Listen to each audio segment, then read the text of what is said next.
Good morning, everyone.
Good morning, everyone.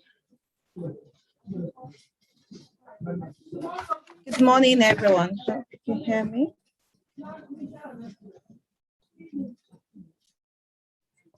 Good morning. Good morning, Miss Christine. Good morning, everyone. I just want to welcome everybody to another wonderful sections with the DG and Miss Christine from the Menagerie Partners. This section is going to be a wonderful one with a very, very interesting topic. Miss Christine, I'd like to call on Miss Christine to open the training, while the DG will join us very soon. Thank you, Miss Christine. Okay, great. Thank you so much, Yes, Mrs. Ashobu. And You're welcome. good morning, everyone. I hope you're doing well. Oh, let me put on my video. Can I ask a quick question before we get started, actually? Can you pop into the chat a Y or an N if you attended the workshop on difficult conversations? So if you joined us for difficult conversations, pop a Y into the chat. If you did not, pop an N into the chat. That'll help us get an understanding of some of these concepts.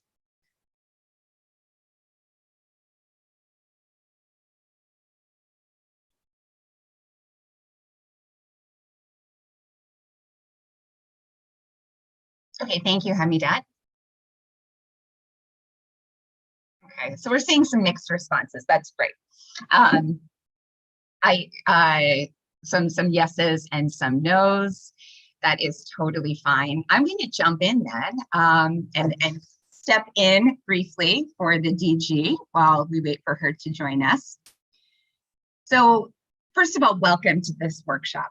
When the DG and I were speaking about putting together a workshop on ethics, I was really excited because ethics is such an interesting topic. We're confronted by ethical challenges all of the time. Examples where it's not clear, right? What's right and what's wrong, just it's not obvious, right? And so having a workshop on ethics enables us to talk through as a group what some of the factors, what some of the considerations in these difficult moments might be. So our ways of working. Normally it's the DG who shares this slide. Be present, be here. Try to avoid distractions. We're all busy in our lives. We're all running around. Some of you might be in the car, but really try to zoom in on what we're doing here. The second one, and this is my big ask, is for you to participate. Ask questions, use the chat, engage. When we ask you for your comments, share them. And I will say, I really, really loved the level of participation that we had in our difficult conversations workshop. There were a few people who even role played and did an absolutely brilliant job.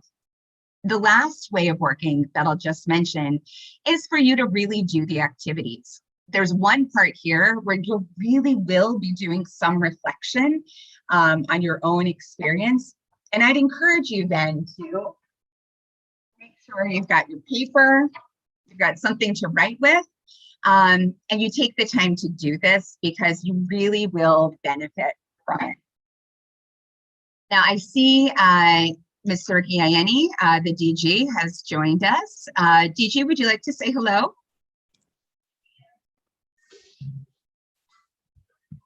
Good morning, everyone. How are you? Please forgive me a few moments outside of time. Good morning, Mrs. Nastegazzi. Good morning, all of our wonderful participants as we talk about ethics today, where I believe some of the housekeeping has already you've already gone over the expectations and the rules for what we're supposed. I saw you holding up your paper. So I also have a paper, sticky notes, have everything here with me to take down things. Some of you also, especially the evaluators, may sometimes also want to have your evaluator handbook, you know, because it's really nice to be able to connect what we're doing here in the course and really always connect it back to the standards that, you know, federal government has set in place for us to be able to follow and just see, you know, where there's overlap. And it's just good to have, you know, that document in front of you. I have that with me also. So it's no surprise why we're tackling ethics. We know that as public servants, I know we have some private schools here, but I know that for sure for public servants, the code of conduct is something that you take an oath when you come into public service. And there's certain things that you're supposed to adhere to. In the Office of Education Quality Assurance, as regulatory body, we understand that even on top of the regulations or the standards that have been set forth by public service, that it's also important for us to continuously remind ourselves about what the expectations are. But even more than reminding ourselves about what the expectation is, I think it's also just really thinking through as we go about our day-to-day work, you know, how sometimes that's challenged, right? We're in Lagos, Nigeria, and of course, we face issues of ethics, not just, I mean, everyone does, right? But for us particularly, we have to constantly go back to the drawing board and make sure that we are that we're keeping focused and that, you know, we're taking into consideration the types of, you know, things we actually see on the field.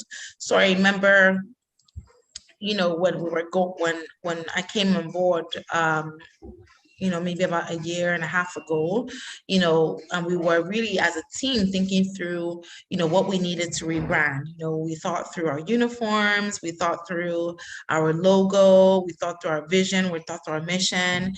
We also really thought about, you know, how can we support our evaluators to make sure that ethics, integrity is front and center of the work that we're doing, you know, so we had workshops.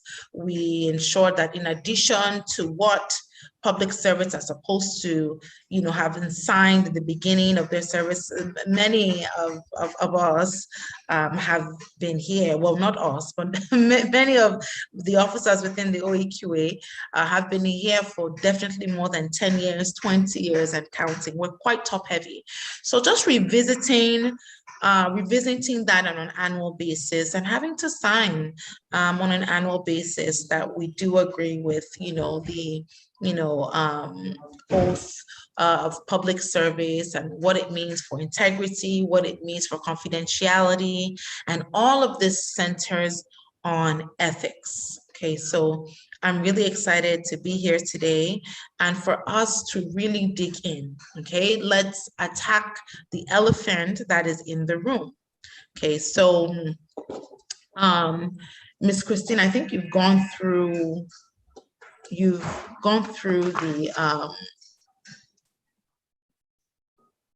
Yes, we've done the The agenda. I'm introduction. just not sure about the icebreaker, if that's something you still need. We did not. So Okay. I'm going to jump ahead then. Okay. So this is our agenda for today. We're going to look at some principles in managing ethics in public service. We'll be using OECD standards, but at the same time, as the DG said, it's a great time to refer to the code of ethics that you took as public servants in Lagos State, and also the handbooks that you have available to you. We'll look at some of the key considerations in evaluating ethical scenarios or dilemmas. Then we're going to do a part which will be really important for you to engage in on living by ethical standards and self-regulation. We'll do a case study, and then we're going to finish off with Q&A. And if there's time, we might even squeeze in a second case study. Let me jump out of this for a second. I want to ask you a question. How would you define ethics? And I'm going to swap my share over to, sorry, bear with me for a second here. Give me 1 second to pull up the Menti. Because ethics is one of those things, you know, people say, well, that's not ethical. You know, what, you're not being ethical. That's not right. You can't do that. Or I had to make the ethical choice. But what do we really mean? It's like one of those words like innovation, right? What do we really mean when we say that? So now, many of you have now been in our calls already, so you know how to use a Menti. For those of you who haven't, get ready. We've experimented with lots of different tools. Menti is one of them. But here, and it's anonymous, you're going to share what you think the term ethics means, and there's no one right or one wrong answer to this. I'm going to pop the link for you to follow into the chat.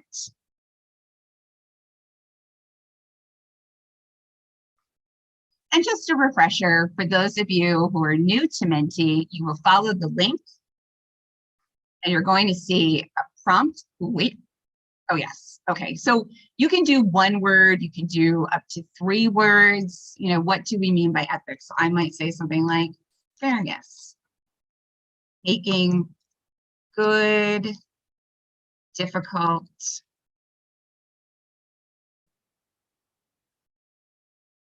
decisions. Hold on. Good decisions. Would it let me go that long? I actually really like this part of Menti, or this component of Menti where you can enter it, right? It really allows to see what the entire spectrum is, you know, would look like.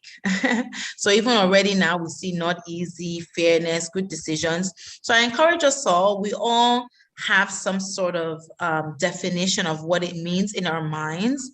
So those first few words that pop up in your mind when you think about ethics, please share. It will be very interesting to see if there's overlap, or if there's a distinguished difference in our definition of what ethics means. Moral principles. While people are filling this out, DG, something you might not know. My father was actually a professor, and his favorite course to teach was on ethics. And he would always, really? Yes, it was his favorite course. And in fact, it was a business ethics course. And although he had a PhD in philosophy, he had to get an MBA to be allowed to teach that course. And he got an MBA just so that he could teach that course. Oh, what a teacher. And we just celebrated World Teacher Day, right? So, yes, I mean, what? Teacher Day, everyone. It's amazing. A teacher wants to get to a PhD and said, you know what? I have to take an MBA to get to that PhD. So I'm going to do it. Simple. Yep, absolutely. So, Miss Christine, are you going to go get an MBA as well? If they tell you, if they're telling you that you have to go and take some extra course, will you jump in the way your daddy did? DG, my legs are not that bouncy. I am not. Your legs are not that long. No. I have 1 more year left to my doctorate, And that is, Congratulations. oh, no. That's a, okay. So for those of you who are new to Menti too, we can also see how many people have used it. And speaking of diving Absolutely. in, just go ahead. You know, there's no judgment here, but it's really good to try a new tech tool. When you go home tonight, you'll be like, I did it. I tried a new tech tool. And I got it. And I got it. And I got it. Quite a fun one too, once you start using it. It's interesting because actually when we look at this, there's so many different terms, and yet there are themes, right, that run through that. Wow, look at the moral. Moral seems to be something that's a running thread. Moral. And principles, right? Mhm. Now, I know we're talking primarily about public servants here too. We do have some school leaders, some school proprietors. And while there are some differences, you know, when you're a school proprietor, you're a social entrepreneur, and you're driven to make the world a better place and to create this equitable environment. And so, while you may not be bound per se by the same code of ethics, you yourself probably have a code of ethics that you basically follow. I'm going to jump back to the presentation. So if you're still finishing adding your comments onto the Menti, to the word cloud, go ahead and do that. And we'll be able to see them before we do our next Menti. Okay, let me go back to PowerPoint. So what is an ethical dilemma? I believe this is one of the DG slides. Well, let me double check that. Yes. Okay, thank you, Ms. Christine, for that interactive Menti, pushing us toward our boundary. And who knows, maybe you may have to extend that boundary by the end of this time. Okay, so what is an ethical dilemma, right? So an ethical dilemma is a situation in which a difficult decision needs to be between two courses of action, either of which crosses a moral boundary. Okay, so those literature people in the house, I'm an English teacher, right? Dilemma, we know, is when there's some sort of problem or where you really are at a crossroad and you have to make a decision to go right or to go left. Okay, so either of them crosses a moral boundary. So legally, you may be fine. Standards, maybe it's okay, but morally, where do you stand? Okay, I want to know if some of you in the chat box can give examples of what you think an ethical dilemma is. And I'm just going to give you about 2 minutes to share examples. So it could be from your field work, if you're an evaluator, it could be from your perspective as a teacher, as a school owner. What are some examples of an ethical dilemma that you may have come across?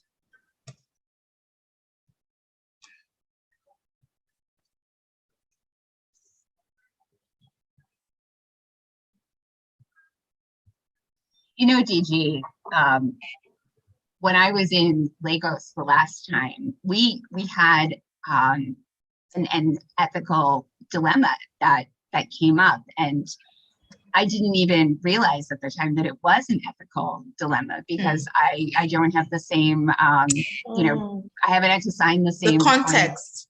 The context, yeah. So we were in a school, we were delivering Lex Floor assessments. And as we left, the school brought us lunch. And I didn't even think about it for a second. I It's thought, food, right? Food. Who doesn't food, like right? food? I love it. There was some jollof rice in there. I was hungry, right? And your team actually very, you know, wisely said, no, sorry, we can't accept this. And I thought, oh, that's really interesting. I didn't realize that in the context, right, that this actually crosses over moral boundary. Now, Absolutely. and it really speaks to this, right? Because our actions at work are shaped by, especially as public servants, but also as school leaders, these four core components. You have ethics, right? And that's how we make decisions for the greater good. We have values, and values in education tend to be around equity, around a high quality education for all. Legislation, these are laws and regulations that are aligned to ethics and values. So, hey, look, the law says that I can't do this or I can do this. Legislation's not always there, but sometimes it is. And then morals, just that simple what is right and what is wrong, like child protection and safeguarding. And when we think about that, right, there are key considerations in evaluating the ethics of a situation.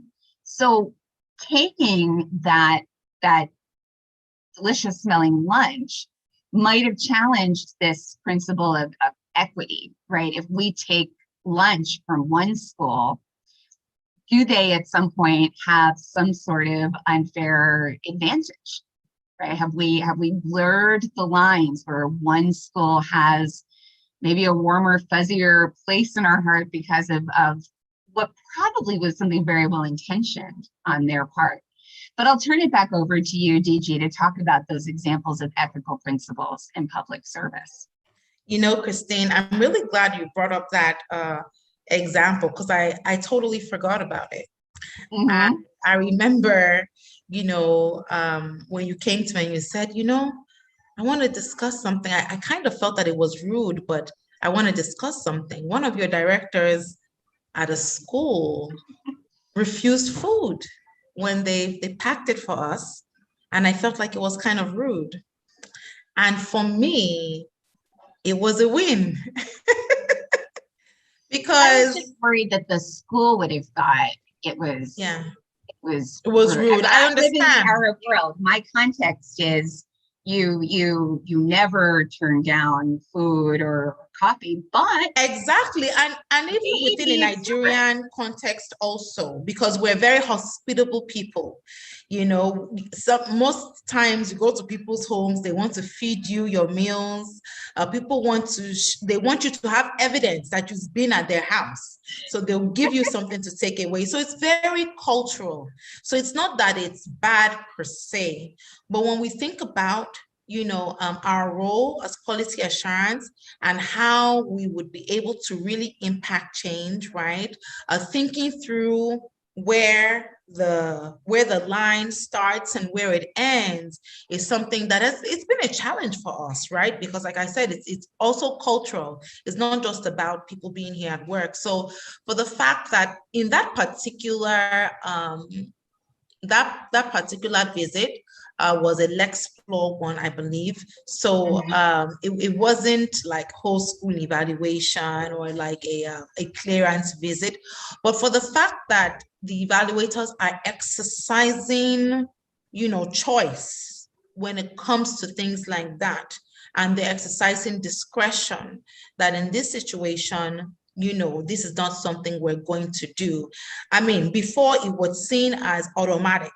So for the fact that people are saying no to things like that, it shows that at least the evaluators in the OEQA are really working towards a higher level of expectation, even for themselves, even without me being there, without me telling them anything, you know, and it's really great. So examples of ethical principles in public service, we need to think through. I really like this this cycle, okay? And we need to think through, okay, transparency. Our decisions that are being made, are they for the public good? Is the process visible? Okay, so just like what it says, transparent. So is it like what we do? Do we have a different set of expectations from one school than another? And is everyone aware and clear about what those expectations are? Equity. Do stakeholders have equal opportunities? So for instance, if I'm in a very high functioning school that has many resources and that can afford to give branded pens and notepads. And then if I'm at another school that's unable to do that, would there be some sort of unequal opportunity? Would they be treated differently? Would the results be seen differently?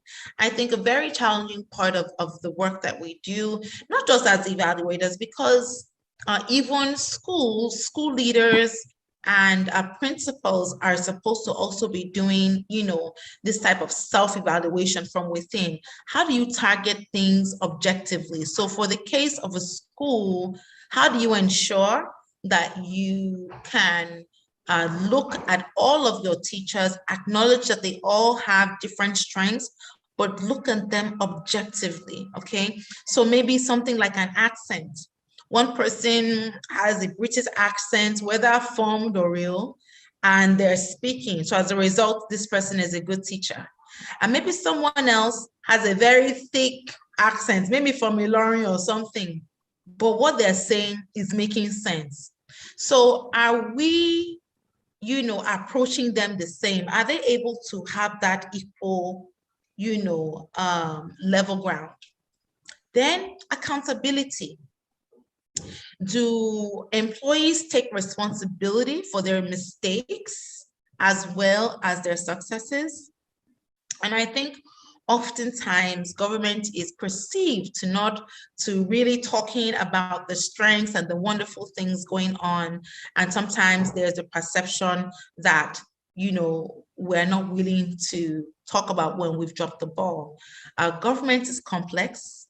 I'll say that, but at the same time, ethically speaking, if we're going to be transparent, if we're going to ensure equity, we must be accountable. And I would say all around, that's something that we've really even been working a lot on, not just even as an office, but even as an administration led by Mr. Governor Babajide Olusola Sanwo-Olu. Accountability is so important. You'll see some of the agencies are undergoing ISO standardization. You see that we have, different offices that are being, like we have the parastatal monitoring office to really monitor what's going on with the different agencies. We even have a resilience office, so structurally these things are being put in place, so it forces the hand of everyone in the different MDAs to think through how we are being accountable to our stakeholders and to what extent we're doing that. Then professionalism. Do employees adhere to professional standards like timeliness, prompt communication, and feedback? Okay, so this is embedded even in how we want to be looking through teacher quality. This is embedded. Professionalism is embedded in that. Professionalism is embedded in the quality assurance handbook. It's embedded in that, and it's also embedded in our own code of conduct that we assign on an annual basis and that we are agreeing to adhere to. Another thing is competence, right? You wouldn't even think of competence, right? But we have a responsibility to ensure that we're continuously being competent, in doing our work, right? So even you as a school leader, you need to make sure that your teachers are competent. So in the case of a public school, you may not have total control over the type of talent that comes your way. But what you do have control over is the type of culture that exists in your school, the culture of professional development, right? The culture of assessment. How do we know where people are? How do we know where people's gaps are? Right? If we don't know where the gaps are, then we don't know how to address them, right? So constantly evaluating, constantly monitoring our progress. And we've talked in other workshops about, you know, how you can do this type of needs assessment, even with that, with the workshop dealing with self-evaluation, okay? So that really can be a tool to help you to figure out the competence and, you know, what type of culture are we establishing within the environment? And when it comes to having to make a decision for the greater good, where your weakest link is too weak, and is too weak to the extent that they're bringing the entire team down, you know, you have to have that difficult conversation about maybe changing that person's role or having to let that person go. Or in the case of maybe civil servants, civil service, maybe writing a query, you know, in terms of holding people accountable. This all ties into ethical principles. Next slide. Sorry, 1 second. That's okay. Okay, so these are some of the kinds of ethical dilemmas that are common in public service. But to be honest, I've been reading through the comments, and I think you've provided, as a group, some great examples. So we have Shagun Ogunyemi. Did I say that correctly, Abiola? Oh, sorry, DG. Yes, you did. That's okay. Woo. So we All are right. also going between cultures. Right.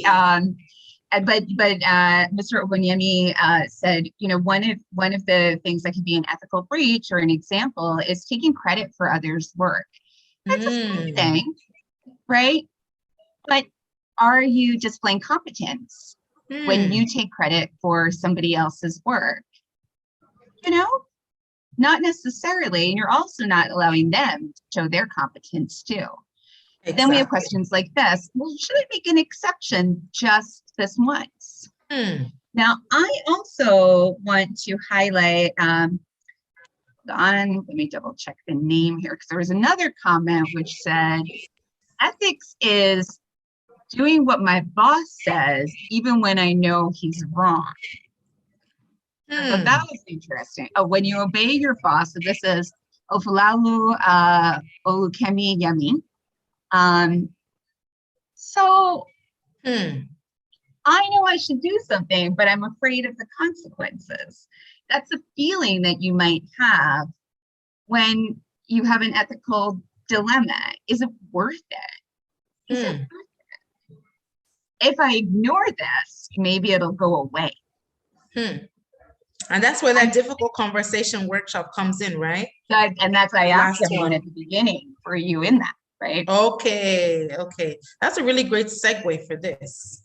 It's actually I know something is wrong, but I don't want anyone to get into trouble. And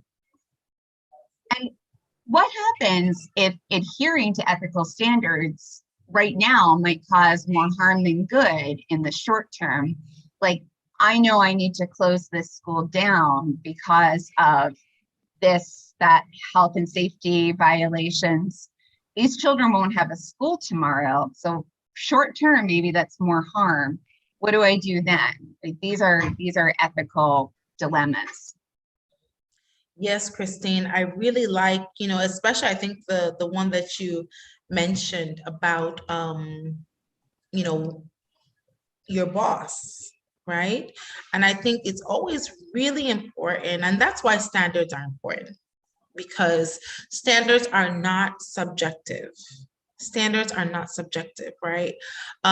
We know, for those of us in public service, we know that there is a culture, sometimes a way of doing things. And at the end of the day, how you would measure your success is if you're able to get to that finish line. So it may require that you want to get to that finish line well, and it may require you to think outside of the box about what your approach would be. So for instance, if you have a boss that wants you to do something that is unethical, what will your approach be? We know that there's hierarchy in civil service. But if a junior officer shows, you know, or shows that, they may be confused about whether or not something draws the line. I think there's a lot of things that we definitely need to consider in a situation like that. And I think in keeping with the culture of a public service, and really not just the culture of public service, I would say more than that, it's like the management of people. I always talk to my staff about managing up. So they said, Digi, what do you mean? You want us to manage you? Yes. Manage up. So managing up is studying, your boss, understanding what's important, understanding their fears, understanding the goals and all of that stuff. Of course, understanding the work. And in an event where, you may feel there's a gap, this is really where understanding the boss is very important, because your approach, communication, can make or break that situation. Someone else might just say, fight, this is wrong, I'm not doing it. Da, da, da. At the end of the day, have you been able to meet your goal of doing your job with integrity? Have you been able to do that? And the answer is probably no. So sometimes it takes you taking a step back and being strategic about what your approach would be. Could it be that maybe the boss doesn't see the bigger picture the way you see it? It's possible. No one knows everything. So how can you present that information in a way that, your boss would see? Could it be numbers? Could it be a PowerPoint presentation where it's just so clear? Could it be testimonials? Sometimes we need to step outside of the box, and we need to be willing to manage up. On the flip side of that, as we manage staff, in some way or some capacity, we manage others. So in managing others, we need to understand that leadership is not just the role that you're given or you're privileged to have for the time being. Leadership is also building a culture of trust. Leadership is also understanding the needs, the fears, the wants of those that are working with you. Leadership is also constantly soliciting for feedback. So sometimes people may not come to you and you have to go to them to just ask, how are things going? What do you think about that? What do you think about what just happened, about this meeting that we just had? Oftentimes in smaller groups, one-on-one check-ins, people are more willing to express how they really feel about some of those things. I know I've spent a little bit more time on this slide than I should have, but I really wanted to, really hone in on the importance of communication, the importance of managing our different stakeholders. Our stakeholders are also the people that we work with. How do you manage people on your team?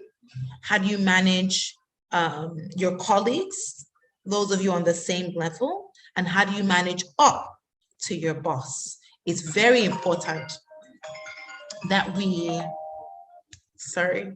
it's very important that we learn how to communicate with our different stakeholders. So at the end of the day, even if things don't go the way we plan or the things we want, we know that we can beat our chest and know that we've actually done our best to make sure that the right thing is done. Okay. Thank you. No, definitely worth spending a little more time on this, because it's that sort of feeling that you get when you have these questions rumbling through your head that kind of alerts you that there's an ethical challenge. So we're going to actually jump into an activity now that's really around living by ethical standards and self-regulation. And it's actually about those feelings that we have that drive us to do our best and can also hinder us. And when I say us, yes, of course, I mean you, but I also mean others, right? That can hinder people from doing their best as well. So this is actually going to be a you do it type of activity where I'm going to ask you to work alongside us as well. Let me start off with this. So it's not always straightforward, right? There are principles for managing ethics in the public sector. And I'm not going to read through this, but as clear as these principles are, we still know that there are ethical violations that happen sometimes. So how are we driven to live ethically, or what might interfere with us living ethically? And if you look at these principles, yes, there are a lot of issues around clarity. I think the point about having guidance available to public servants is key. And the public servants really need to know their rights and obligations when they are exposing wrongdoing. And that decision-making processes should be open to scrutiny. Why did we choose this vendor instead of that vendor, for example? Why did we stop for snacks at Chicken Republic on the way home instead of going to Pizza Hut, right? I mean, there have to be reasons. You have to have considered your options, and you have to have had a reason for choosing a vendor. Now, I'm going to pause on this actually. Before we get into the interactivity, I have to apologize. I did forget that we had one next mentee to do. So let me swap my share,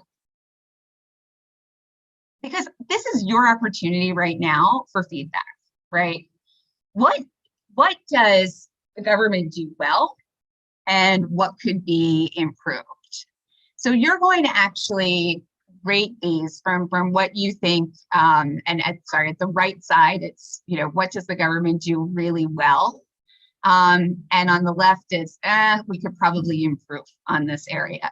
Clear ethical guidelines for public servants, clear procedures for reporting breaches or infractions, safety and protection for those who report, and legislation that supports ethics. So, for something like this, maybe I would say that I've taken an oath, the guidelines are clear, maybe that's a 10. Maybe the procedures aren't always quite clear to me, or maybe they've changed since COVID-19. I'm not sure. Maybe that's an 8. Maybe they say it's safe, but is it really? I don't know. My boss, I'm not sure if I can trust him. He'll find out no matter what I do, then I'll never get a promotion. Maybe that's a 3. And again, this is not me saying this, it's just hypothetical responses. And maybe I feel that the legislation is good, but could do more to protect me as the civil servant. And then I would submit those. So this is your chance to give some feedback here. Let's see. What are our numbers like? Oh, I'm the only one who's done it yet. So we'll give all of you a moment. Up at a 10, this is what government does well. This is anonymous too, just to make that clear. And down at the 0 would be, this is not something that we do all that well. It's your opportunity for feedback now. DG, you can also participate. I was going to say that, Miss Christine, thank you. So what are we doing well? Where could we improve? Okay. So Christine, are you the only one that has said something now? Oh yeah, let me to join. The link, Miss Christine, please paste the link. Okay, Miss Christine, can you please put the link so that people can, I think that's the.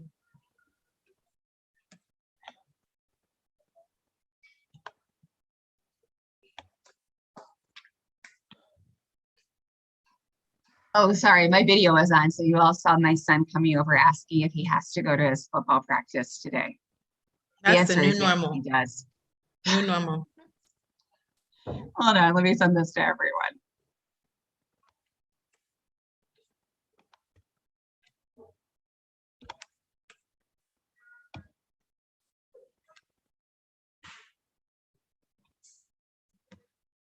Okay, I'm going to encourage everyone to take the Menti and really give real feedback. It's anonymous.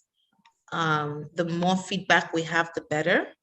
we also are going to be using some of this to do things in-house and to change things in-house. So this is a great opportunity, and I encourage you all to participate. At a company I worked for some time ago, we actually had a hotline that we could call to report ethical violations. And I would say ethical violations tended to be far and few between.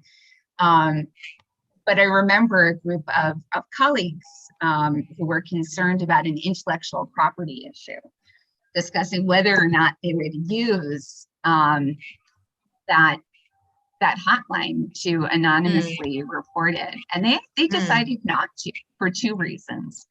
One was a lack of clear guideline. They were afraid if it turned out that there was no real guideline on it, that they would have created more of a problem than existed. Then the second was, if this person lost their job, because this was in the United Arab Emirates, and if you lose your job, you go back to your home country, whatever that home country would be. Was it worth him getting deported over this? And then the last one was, nobody was really convinced that it was actually anonymous. So it was, you know, it's one thing to put a hotline into place. It's another thing to have these clear guidelines, clear procedures. That was a clear procedure, but absolutely, you know, the guidelines and the safety were kind of in question in that case. It's interesting because, you know, everything has to work together. Everything has to work in tandem. And I think, you know, we've been trying as an office to be able to get information or solicit that information. I know, like on our website, you can, there's a school reporting a tool where anyone can go in and report any concern. Even schools can report any concern that they have about their own schools or other schools. And that's something that we thought, you know, it's anonymous, it's a Google form. If we want to follow up, we can, but it's also documented, right? Because there are some phone lines to do that, but you also want to make sure that because things are often delegated, you know, to different parties within the office, that there's some sort of trail. So we can see when it came in, when the report came in, we can see what the details of the report are and what action has been taken, as opposed to if someone just says something and maybe we're not asking specific information on the phone, so we're not able to get that much information on the phone. But I think it's also a cultural shift because many people prefer to speak on the phone, but when it comes to emergencies and reports, documentation is very important. So just making it a little bit easier, so you don't necessarily have to come to Alausa to lodge in a complaint, or to put in a feedback you have about any school, public or private. You can just go on our website and you can fill out the incident reporting tool that's available on the website. Interesting. Well, yeah, we can see really diverse responses here, right? We've got some folks down here at the very lowest level, all the way on up through. Very, very interesting. Very interesting. Miss Fausia, could you also put the live stream link in case people want to share with other people, so they can just copy and paste to whoever may want to, you know, watch this live stream now or watch it later? Okay, so so this is actually back over to the DG, right? So this is a process that you could follow when you start to find yourself in one of these ethical dilemmas. And I'll turn it over to you, DG, to talk through this. We'll leave open the Menti too for anyone who's still commenting. Okay, thank you. So, and that was actually very interesting, that Menti. It seemed there wasn't really much full satisfaction in any of those categories. And a lot of them are hovering around the midpoint section. or the lower end of that. So that's quite interesting in terms of feedback. So these are key considerations for the evaluation of ethical dilemmas, IPDE. Can we say IPD or do we just say IPDE? Christine, any help in this category? Oh, I say IPD, right? IPD. Okay. IPD. We're gonna IPD. All right. We're going to IPD this. Okay. So when you come across a potential ethical dilemma, how are you able to evaluate? And you can remember this IPD tool to be able to help you. Okay. I love to document things. So even if it's just having a notepad down where you're able to quickly address some of these things, it would be helpful. I'm sorry, if you could just hold on one moment.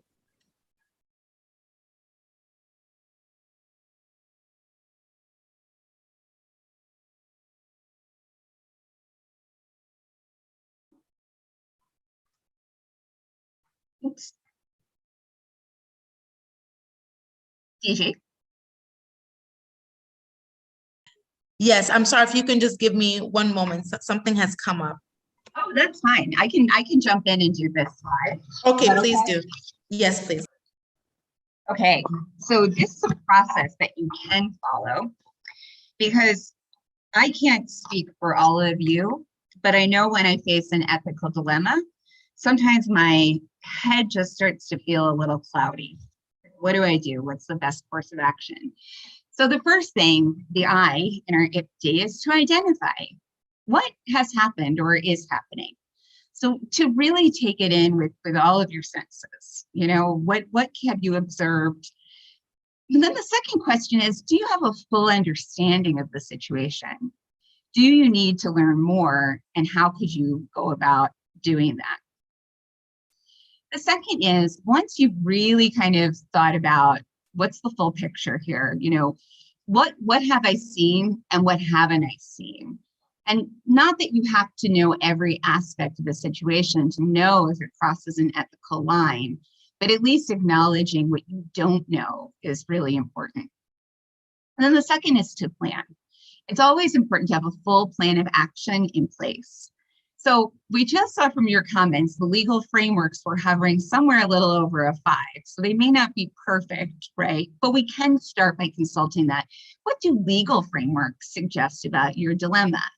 Is there a clear ruling on choosing A or choosing B? If there is a lack of clarity, whom can you consult?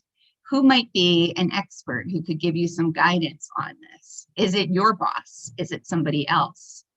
And then what are the proper pathways? Well, again, we saw this was hovering between a 5 and a 6, but what would be the right course of action per your job or per the standards of the OEQA?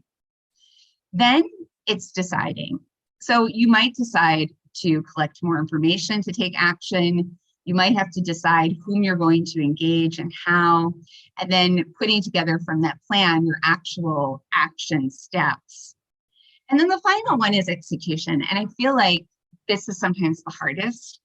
It's ensuring that you put that plan of action into place as quickly as possible, because unfortunately, in the context of ethics, doing nothing is doing something. So if you do something or you end up being part of something and you don't do anything to learn more, to rectify it, to put this plan into place, you end up with an accountability for that as well. So I always kind of keep that one in the back of my head. Doing nothing is definitely doing something, and it's usually not the best course of action. Now we're going to get to that part that I had promised earlier, where I'm going to Christine, ask, thank you for taking that session. And no, something it's came up. totally fine. We IPD'd. You Actually, IPD'd. Okay, good. I'll walk through this because I'll try to put myself in the head of DG's HOD who said no thank you to the lunch when we were in the minibus. You know, he clearly identified what was happening. We were offered food. Nothing wrong with that in principle. But the full understanding of the situation is this was a, well-off, high-ish fee-paying school that has to get evaluated. So then we go to the planning. Well, what do the frameworks suggest about this dilemma? I also want to interject here also. So this is not in any way, shape, or form saying that this school meant to do anything. Of course. Right. Yes. So I also want to just make that clear that it's not that we think, if you're being nice, that you have ulterior motive, but as an office, right, we have to be consistent. As an office, we have to send a clear message. As an office, we have to have a level playing field for all of our schools, right? So go ahead, Christine. And I would say, DJ, with almost 100% certainty that the school meant well, that they were purely being hospitable. That was my sense of that. No, moment. absolutely. But it doesn't change the civil service requirements. I'm just plugging my computer. Okay, great. So I know Ms. Christine talked about what was going on, in terms of what the officer was maybe thinking. So you said he identified that, right? He identified what was happening. Okay, then you were talking. Thought, okay, well, actually, there is a pretty clear framework from this. I cannot do anything that gives one school an advantage. I cannot take gifts. Okay, so we have to say, no, thank you. And the proper pathway for that one was pretty straightforward. There was no reporting that needed to happen. It was a well-intentioned offer. But the decision was to say no. This is very simple and straightforward, not all ethical dilemmas. Exactly. You feed the team. That's a nice decision, but it wasn't the right decision. So I believe we stopped at Chicken Republic and fed ourselves on the way home. It was the right decision to make it at the time. And of course, DJ's HOD put that plan into place very, very quickly. So that's a very simple example of IPD in action. But the thing I actually want to emphasize, I'm sorry. I want to emphasize that last point, that doing nothing is doing something. That's a choice. When we do nothing, that is a choice. That is a choice that may come back to you, because if this thing, whatever it is, if it comes out, were you aware of the situation? Yes. Did you do anything to escalate it or to get further information? No, you did not, right? So that's something we need to sit with. We need to sit with that as evaluators, as school owners, and sit with and understand that doing nothing is still doing something. Okay, go ahead, Ms. Christine. That's the hardest part, isn't it? Okay, so ethics, right? Ethical decision-making sometimes seems pretty easy until it's not easy anymore, until it becomes more complicated. So we were talking a little bit about this before. There are certain things that we hold near and dear that drive us to do our best. And they're rarely going to be the same from one person to another. But values are, though, generally good. Now, this is going to come into play in the case study that we'll do. But what I want you to do is to actually take the 3 minutes right now to look at these values below. You can add your own values if we missed out on one that's really important to you. And you'll see here that there are 25 values. I'm going to ask you to take about 4 minutes. I said 3, I changed it to 4, to write down the 15 that mean the most to you. Not 16, not 17, 15. There's a reason for this. So go ahead. I'll put on a timer for 4 minutes. And I really want you to take the time to actually do this. Thank you, Ms. Christine. Again, I'm going to mention at this point that a lot of the activities that we're doing during this workshop are reflective of what you could also do with your participants when you scale down the training eventually. Notice how Ms. Christine is putting us to task. She's making sure that it's time bound, right? Now she's using the one on Google, but you can use the one on your phone or your watch, okay, to give people time to do an activity. It has obviously been planned and it's been embedded into the PowerPoint, okay? These are the things, the best practices that we want you to also imbibe when you decide to take on these workshops and scale it at your school or within your district or whoever it is that needs this information. So now we want you to actually do this. So write down the 15 values that mean the most to you. I'm doing it myself alongside you.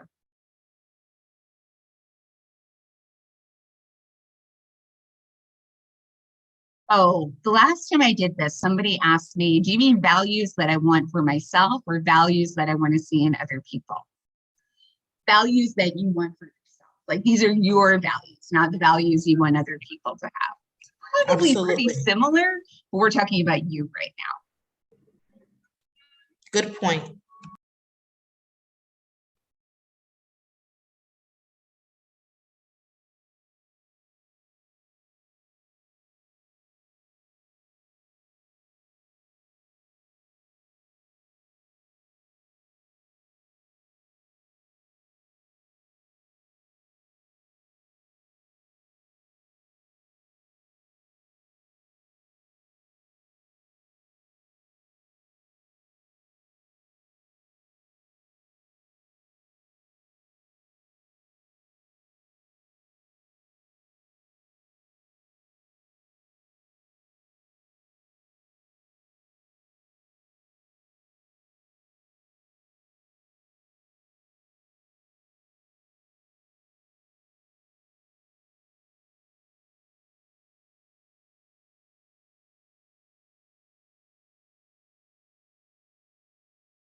Okay, so let me see how we are with our timer here.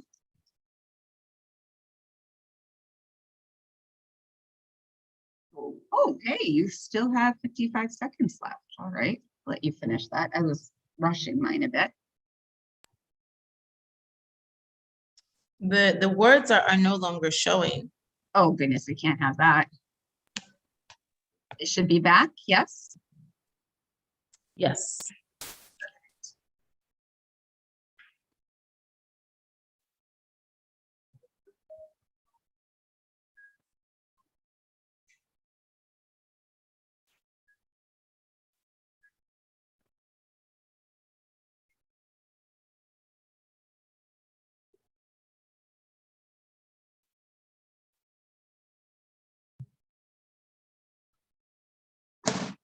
And I will also just read the words out. So just in case. DJ, I'm going to ask you to pause on that because we actually Okay. just hit time. Oh, okay. Okay, turn off. Okay, now I'm going to ask you to do something really hard. Okay, so be prepared and for your courage. Look at your list of 15. And I want you to take about a minute to circle the 10 of those 15 that mean the most to you. So I have my little list here. I'm going to go through and I'm going to circle the 10 that mean the most to me. Here you may start to find that there are some overlaps.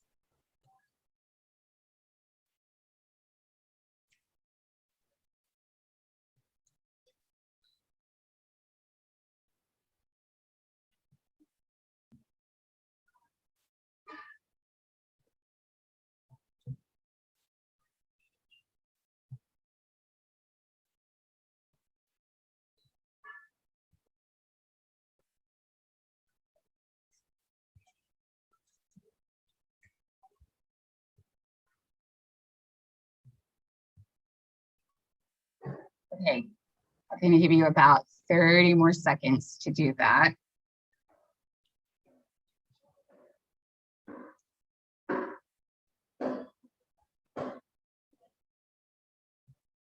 So like me, you should have circled about 10 values of those 15 that mean the most to you. Now what I'm going to ask you to do, we actually normally when we do this in person, we do it with cards. And so you're making piles of cards in front of you. So now you would be down to 10 cards. We're doing it with paper and that's just fine. So we would be eliminating them, spreading them, separating the cards. Exactly. Yes, but we can do it this way. Now, what I'd like you to do, you've got 10, is I want you to star, so put a star next to the 5 of those that mean the most to you. So you're almost like eliminating 5 now and you're choosing your top 5.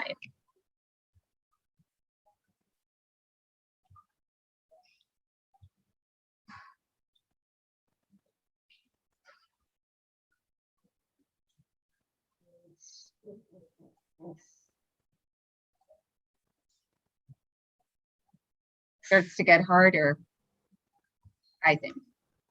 Absolutely. Okay. And I really like how this doesn't really require many tools, right? Just pen and paper. And with pen and paper, you can use shapes. You don't even need colored markers or anything.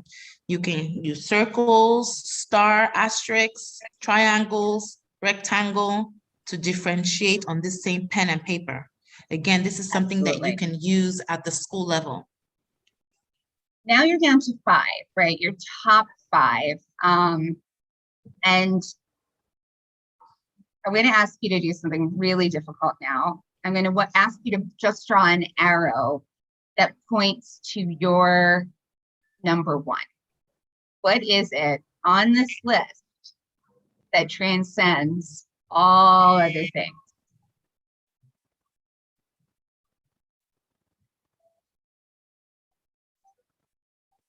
Now, I'm not going to ask you to share this. This is just for you. But I guarantee you that, DG, can I ask you what your top 5 were? Is that okay? Okay, DG's on a hotspot now. Yes, my top 5 were kindness, agility, family, fairness, and faith.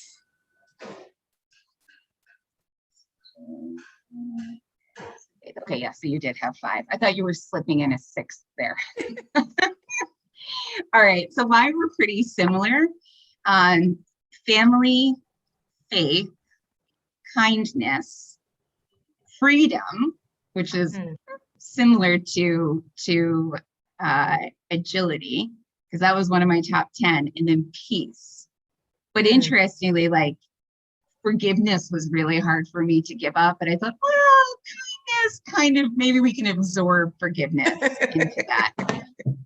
But you know, it's the reason we're doing this is this, right? If I'm really driven by these are the things that are ideally going to shape my actions. And when I let these things shape my actions day in and day out, I'm going to feel best about me and even the people around me. If I let family, faith, kindness, freedom, and peace shape my movements through the world, I'm going to be happy with myself and generally happy with others. Now, I cannot say hand on heart that I do that every day, all day long. I wish I did, but that's where values are. So ethics are important because with ethics, we're able to kind of stick to, you know, values. And when we start to deviate from making ethical decisions, often we can find that our values are sort of getting compromised. Exactly. But the flip side of this are triggers. Now, this is a little bit different. Triggers are the things, they're needs that when they're not met will cause us to act out in unusual ways, pardon the typo there. So, for example, I can tell you that when I am stressed financially, I have a hard time sleeping, right? So and I love to sleep. I would list sleeping as one of my hobbies if I could. But when I'm worried about money, I have a hard time sleeping. So I get triggered by financial insecurity. Now, it doesn't cause me to act out per se, but I would say order. I don't need order everywhere, but I need it on the road. And when I find that people are driving disorderly, I might get a little hot and bothered and use some choice vocabulary under my breath. That is not usual for me. That is unusual. So I want you to write down, what are your top 5 triggers? What are the things on this list when you don't have them, you are most likely to just act out in some kind of way that is just not you. Take a quick moment to do that.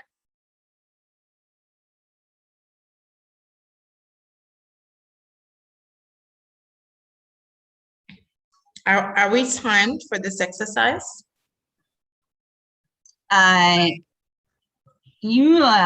Yes-ish. Yes, 2 minutes.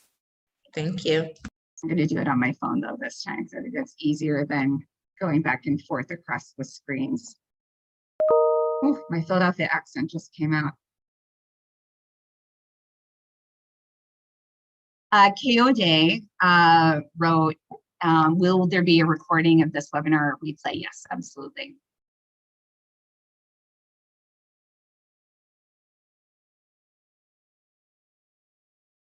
I think the triggers are a really interesting one in a school environment. So for anyone on the line who is a school leader, you will find that your staff, your teachers will get triggered by very different things. You will have the staff member that gets triggered when they don't have freedom or autonomy, and they will act out. And acting out might mean withdrawing, not doing what they're supposed to do, not turning in their reporting, being passive aggressive in meetings. These are all options, right? They're not good options, but they're options. You might have another staff member who gets really triggered by a lack of order if the supplies aren't where they're supposed to be, or the hierarchy if the school gets broken or something gets scheduled on the wrong day. And when some of your staff members get triggered by a lack of freedom and the others get triggered by a lack of order, it's really hard to make everyone happy all at once.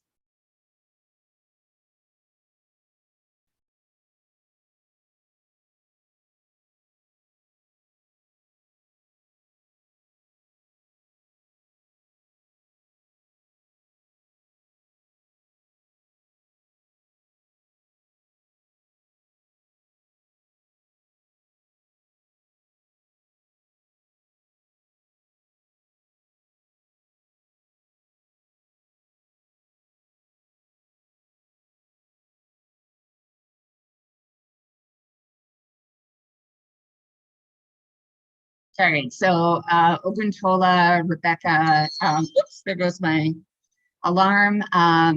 Oluwai Yemisi said that her triggers are honesty, ambition, peace, adventure, and courage. So when she doesn't have those things, she feels like not herself, right? Not great.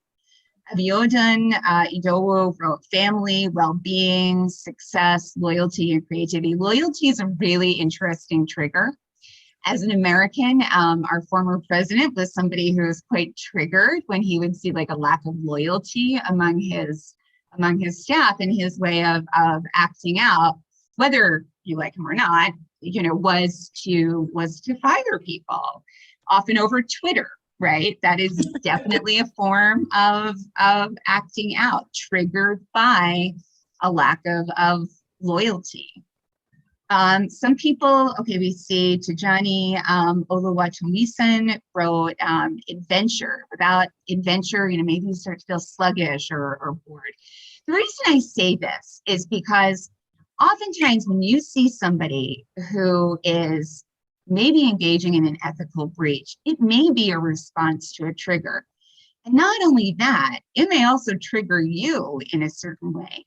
Let's say you see somebody acting out of a lack of fairness, treating one student very differently from another, you might feel quite triggered by that. And you need to control your feelings to go back into that IPD, identifying, planning, deciding, and executing type of process.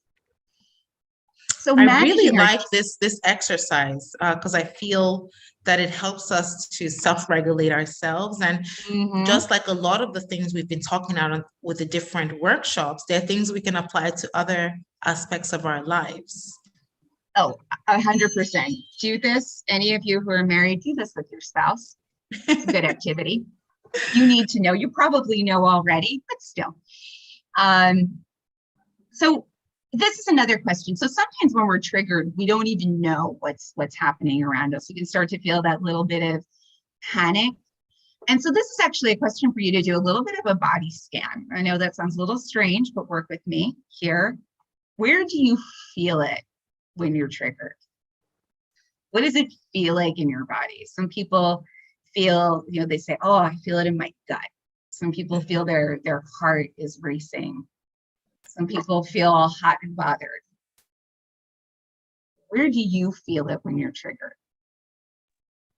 Should they write it down? I think it's good to write it down. For sure, yeah. I think it's good to write it down so that if it's happening, you realize, uh-oh, I've been triggered. Absolutely. I get very warm. I will suddenly in my house say, the air conditioning is not working. Turn down the air. That's where I feel it. And then I feel it in my head. I literally will start to feel a little bit dizzy. But when I feel that, I know it's time for me to kind of come back, to check myself. Okay, I'm being triggered. I don't have this. That's a problem. Now what should I do? And then that second question. Another interesting about the triggers is if you don't recognize that it's a trigger, your reaction will change the entire course of what you may set out to do, or an opportunity for learning, or an opportunity to improve the situation.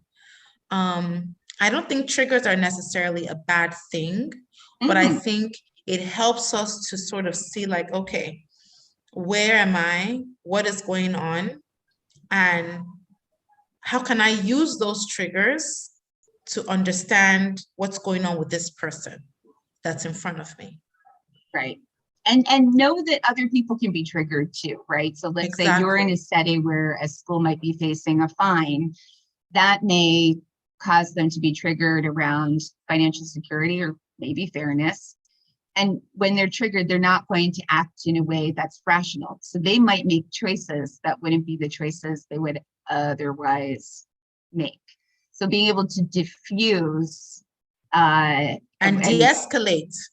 De-escalate. So for any of you who missed difficult conversations, definitely go into the OEQA YouTube channel for that. So it's important in these ethical dilemmas to know, like, yes, okay, we know what's right, we know what's wrong, but there's still humans involved.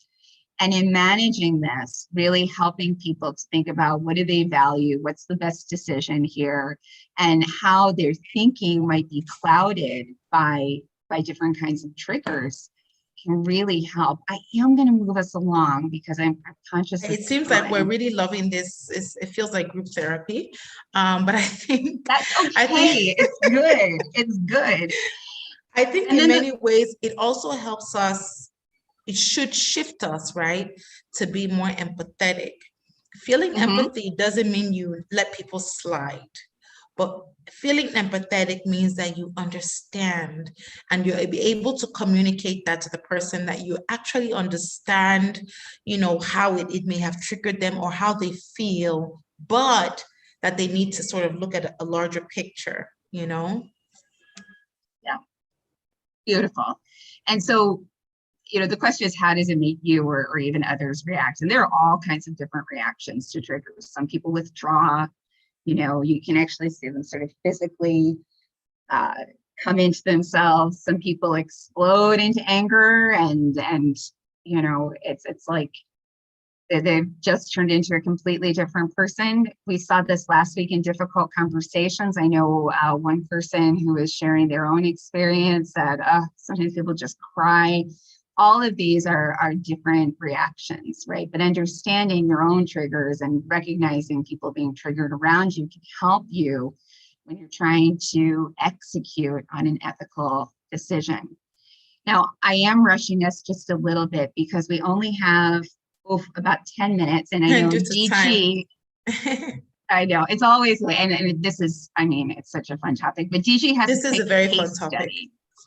So over to you, DG. Okay, so case study number 1, you are conducting exam surveillance or exam monitoring, as we like to call it. And okay, and you see a teacher helping a student. Is this right or is this wrong? What should you do? And I want you to think about this, because obviously we don't have all the details, right? We don't have all the details. You can ask, are they helping? Are they, what type of help are they giving? This is the only information you're being given, and you have to make a decision. You are conducting exam surveillance and see a teacher helping a student. Is this right or wrong? What should you do? What should you do?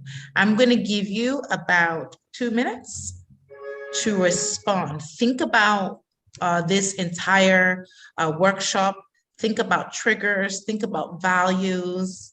Think about code of conduct. Think about the purpose of the work that we do. Okay, so is this right or wrong, and what should you do?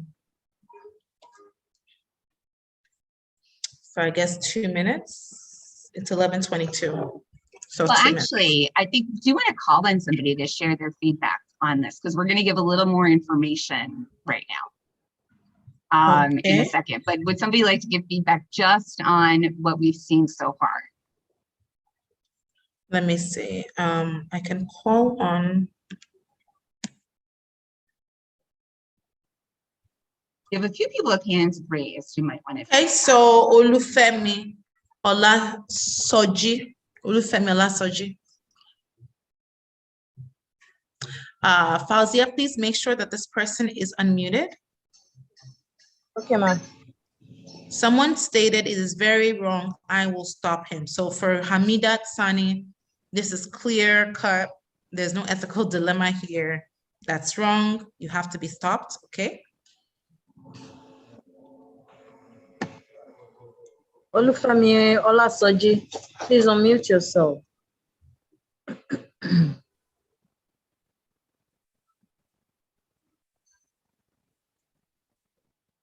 We have our own BO Adeyemi. It is wrong. I will call the teacher out and hand him over to the school head. Adetutu Shosong, I will call the teacher aside and find out. So get more information. All right, so speaking of more information, okay, so we have a little more information, DG, for you to share. Okay. Hello? Okay, Hello? Go ahead, ma'am. Yes. Good morning. Good morning. As for me, I will call the teacher and find out what is happening, and I'll give them a form to fill. The teacher will fill a form to say the type of assistance is given to the students before I will say if it is wrong or right. Okay. Okay. Thank you so much, ma'am. Okay. Can we move to the next? Okay. So the plot thickens. I don't know. There's like a blue line in between for some reason that's preventing me from seeing the full case study, but I have the paper copy. Okay. When you speak with the teacher, she explains that the student was in tears from frustration and that she was merely calming the student. Now, more information. How do we solicit information? How do we get more information when things are unclear? How does this make you feel about how you've handled this case now? What might have triggered the teacher in doing something she should not have done? What need might not have been met? What need might not have been met? So I know this is pretty packed. First thing is I want you to address, how does this make you feel now? Okay. Then what might have triggered the teacher? So now we're trying to understand the reason why the teacher has done this. And we've learned a little bit about triggers, not just for ourselves, but for other people. So in your understanding of that, what might have triggered the teacher in doing something that she should not have done? What need on the part of the teacher might not have been met? Many raised hands. Yes, raised hands, let's see.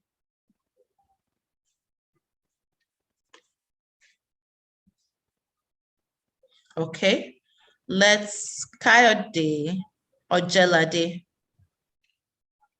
Please go ahead. Please ensure that this person is unmuted.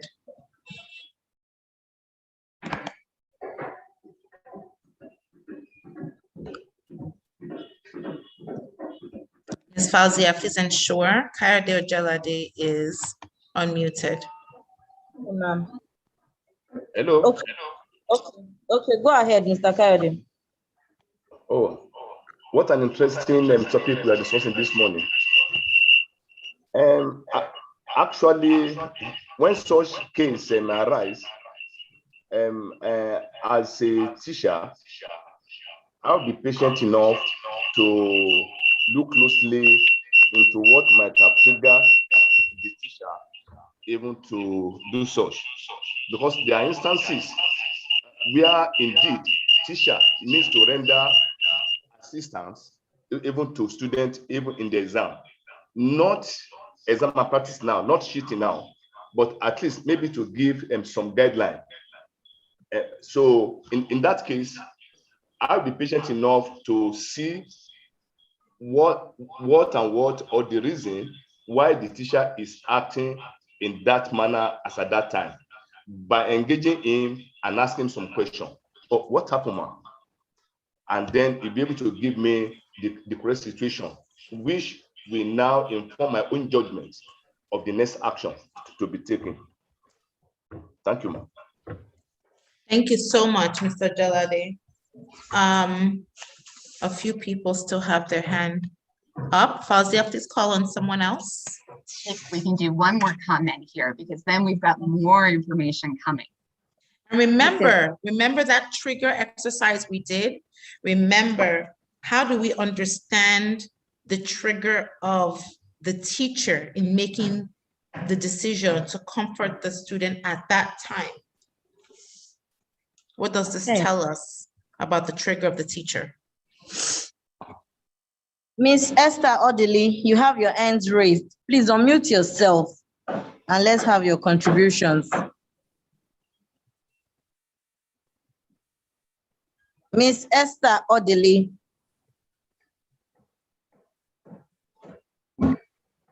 Hello. Yes, go ahead, please. I would rather ask,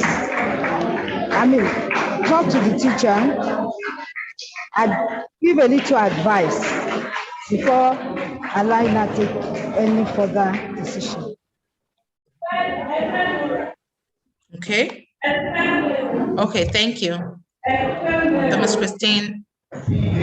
Okay, so a little more, and actually I saw some great comments in the chat about the triggers, that. Yes, someone said pity on the child. Mm-hmm, yeah. Right. And so, the need that teacher might have had, right? One of their triggers might be kindness. When they don't feel kindness around them, they might not always act in the right way or make the best choices. So the teacher might be choosing short-term kindness over, following the regulations. The protocols, exactly. Mm-hmm.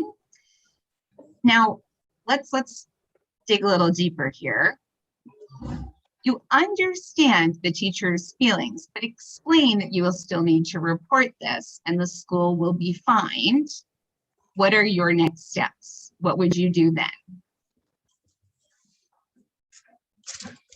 So let's indicate that in the chat box, that although you understand that that's where they're coming from, maybe another trigger for the teacher is well-being. They want to make, when they feel that well-being is being threatened, fine. But even though you understand that, what would be your next steps?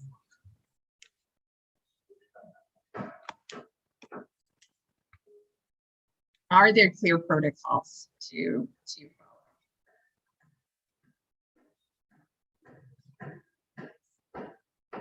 Someone said emotions triggered the teacher, okay.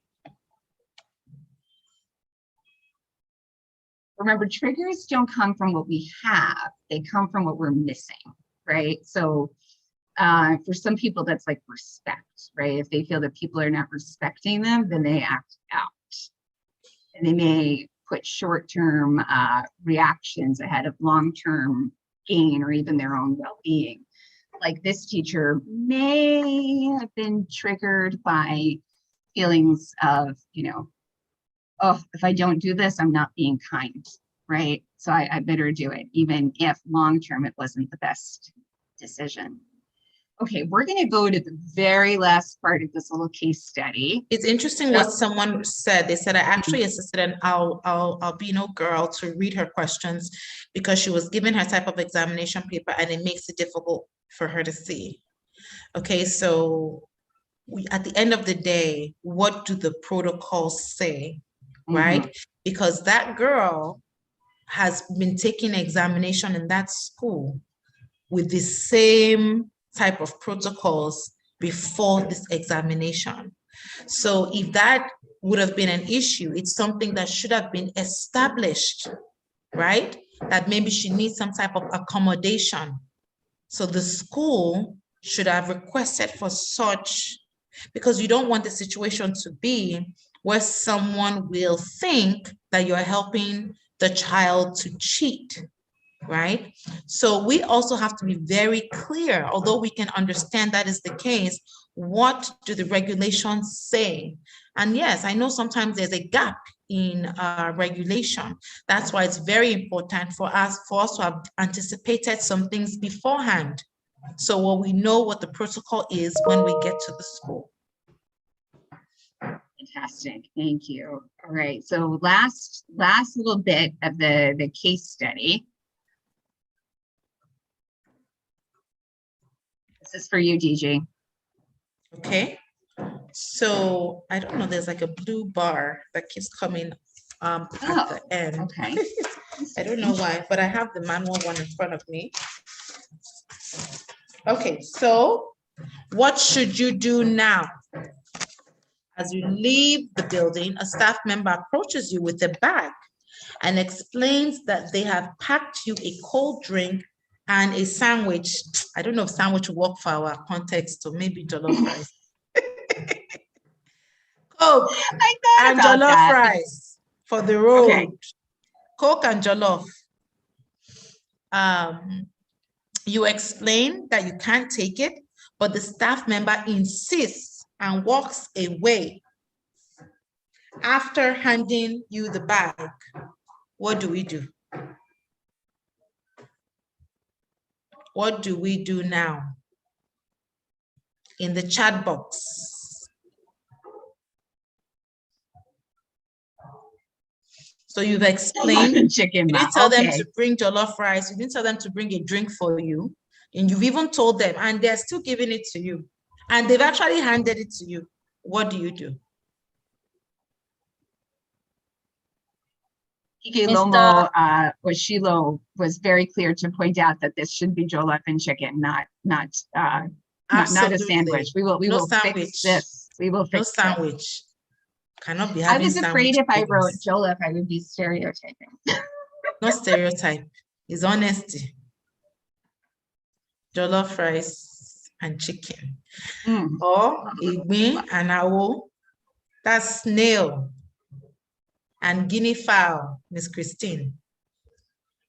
That might be more Salad too difficult for pretty to people eat. though. Can't do it. Okay. What So I about if think it's Igbe? Okay, this is so this pretty is what someone clear. has said.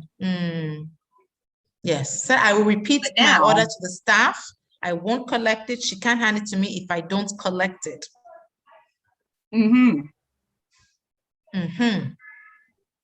That's a good point. That is, stop the problem before it even starts. Before it starts, absolutely. But let's imagine somehow you've been, I don't know, you've ended up with this in your hands, one way Which or has another. happened.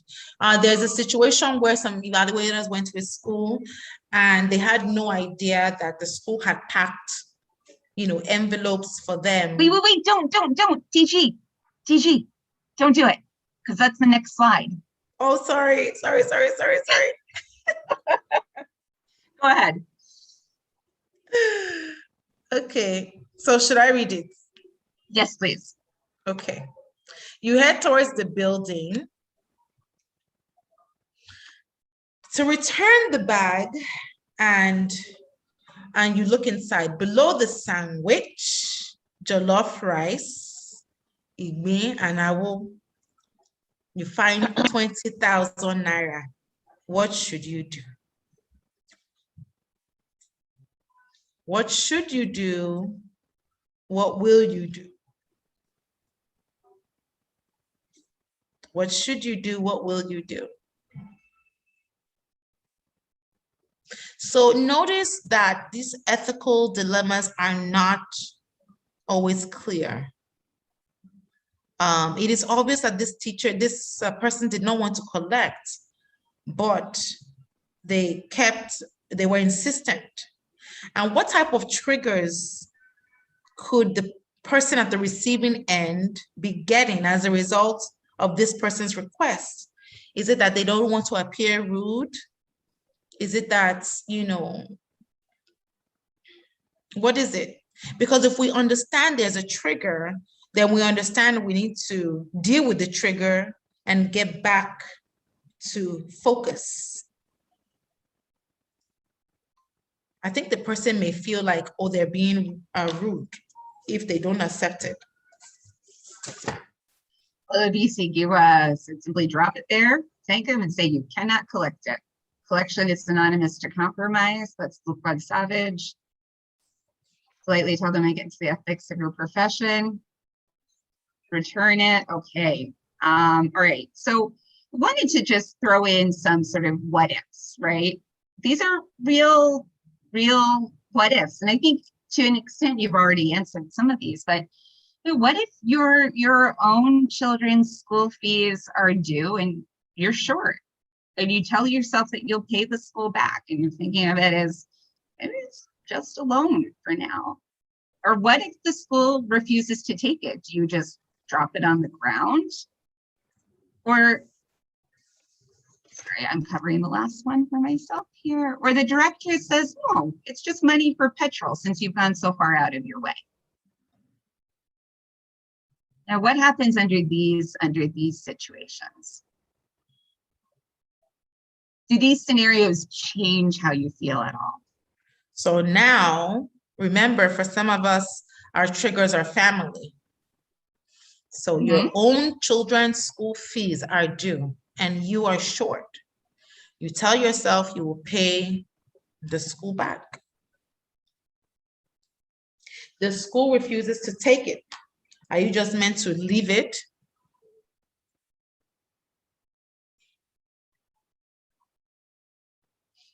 Then the third one, the directress of the school, the proprietor, insists that the money is just for petrol since you have gone out of your way.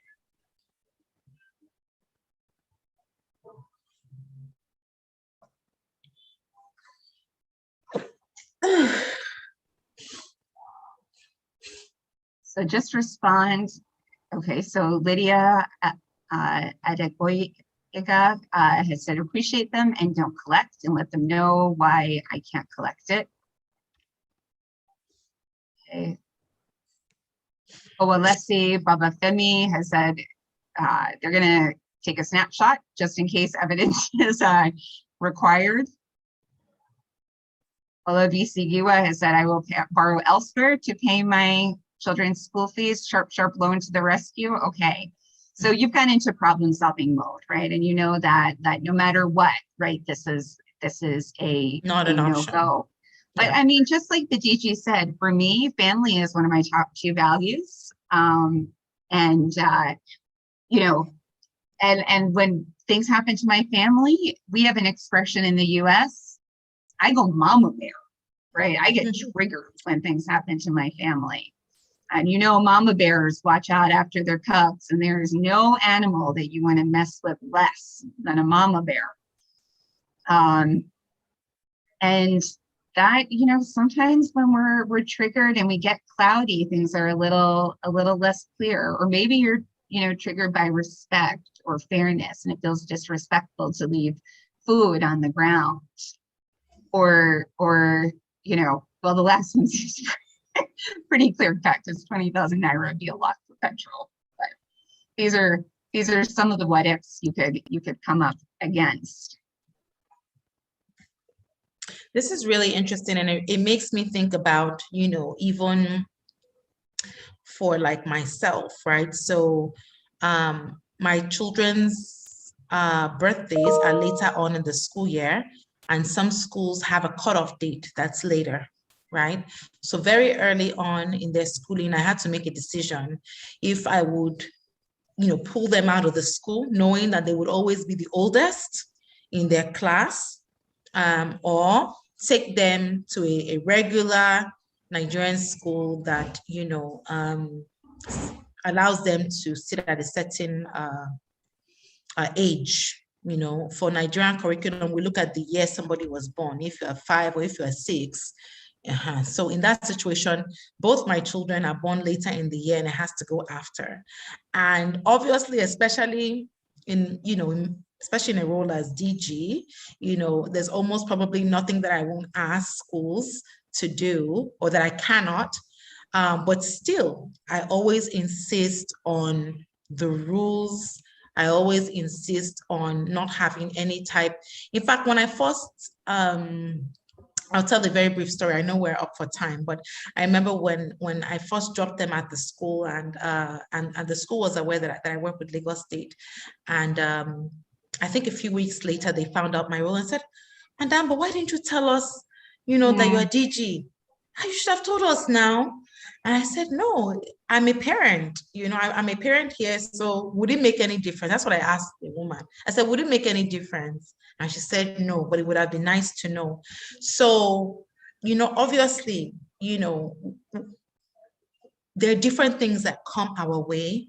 And at the end of the day, we have to remain focused on what is not just okay for the short term. And I really like the way Ms. Christine has really talked about some things are short-term solutions. They seem like okay for the short term, but we must think about the implication for the long term and sustainability, as the case may get more complex and tied into, you know, our the goals of the office, integrity, fairness, transparency, how it ties into all of those larger values. So I will let it go. I know we're really pressed for time. Ms. Christine, please go ahead. We are. It's okay. We're actually we're done. That's the end. We were going to do Q&A, but we are 15 minutes over because, well, what can we say? This is a super interesting topic, and it's, if anything, I hope that you've walked away with from this, not with a hard and fast solution, but with a few maybe ideas for just thinking through the next time you're in a situation where you start feeling your heart fluttering a little bit, or something's not quite right here. And I also want to thank you for your participation today as well, and you, DG, for your candor.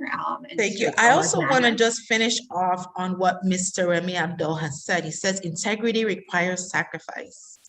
So it's not an easy road in any way, shape, or form to be focused on what we're supposed to do when it comes to integrity. And it's not clear-cut. Human beings are complex and they're complicated situations.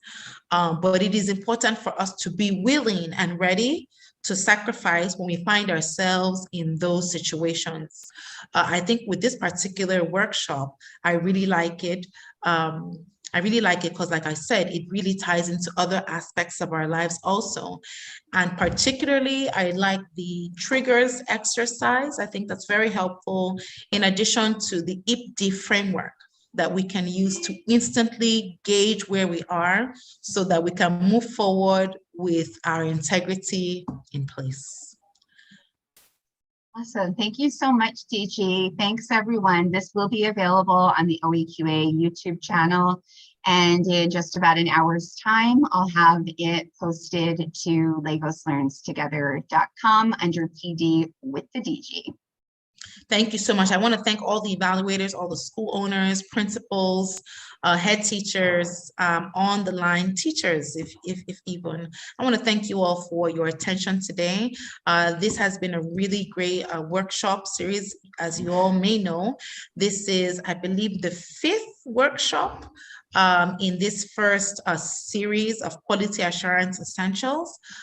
We have about 20 total in 3 different series. So we're just rounding up on this first series, and we'll be having the next series starting after, which will be focusing on teaching and learning, I believe, or leadership, I'm not sure, but you will get information on that on the oeqalagos.com website, lagoslearnstogether.com site as well. And of course, we are always available here as an office. You can contact us here in Alausa. Thank you so much. I want to thank especially the OEQA team for being here, Fauzia, technical assistants, everyone who has made today run smoothly. And of course, last but not the least, thank you so much, Mrs. Christine Nassergatsi, for such an interactive session. I know that we've all learned so much, and that we're more confident about our ability to also scale this workshop to others that need it most. Thank you, and God bless you all. Bye-bye. Thanks, everyone. Kikilomo Oshilo, I am just answering your question in the chat. Okay, thank you. Bye. No problem.